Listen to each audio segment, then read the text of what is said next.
These pieces were some of the over 30 submissions made in June for the Image Factory's first art competition. The contest, titled Wanted Creativity, aimed to attract new blood or undeveloped talent in 6 different categories. By the time the judging was complete, Alfonso Galvez of Clarissa Falls, Cayo, topped the sculpting competition with this mahogany piece of a woman on one side and a man on the other. Manolo Daza of Dangriga took top honors in the multimedia category with this combination piece of a Garifuna drum and faces representing the different ethnic groups. John Otley of Crooked Tree captured first prize for photography with these 3 photos of a woodcutter's efforts on a tree. Kervin Mitchell of Sand Hill led the painting entries with this piece. He says the inspiration for his entry came from watching television. I got the idea from Animal Planet, from seeing the commercial with painted hands. And toucan is relative to Belize, so I'll do the toucan. Tell me a bit about the framing. I know this is pretty unique. I haven't seen anything like it. Well, I have a friend out in San Pedro who is a wood carver, and he normally works with the driftwoods, and from him I got the idea of doing the driftwood frames. I had to use my hand as a pattern to come up with it, with all the details of my hand, to come up with the details of the painting.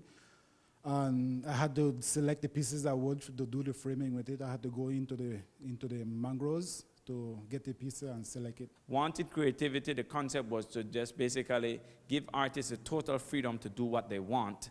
And I think that whole idea, it was something very new. Even though artists in Belize have been very free because we have been self-taught, but still there were always some kind of boundaries. You had to create works that will sell, but most importantly as artists, you want to create works that people would basically like. So the whole concept was this for people, not just artists, to express themselves. Martha Ordonette of Belize City won in the fabric and textiles category with her work of a flower bag.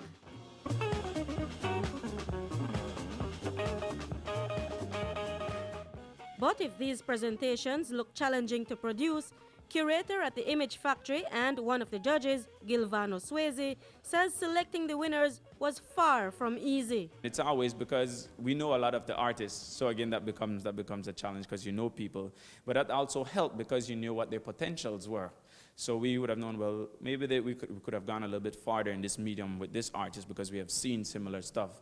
So it was kind of balanced in choosing and basically deciding who won.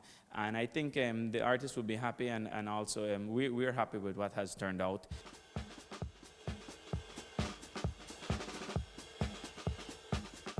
Marian Ali for News 5.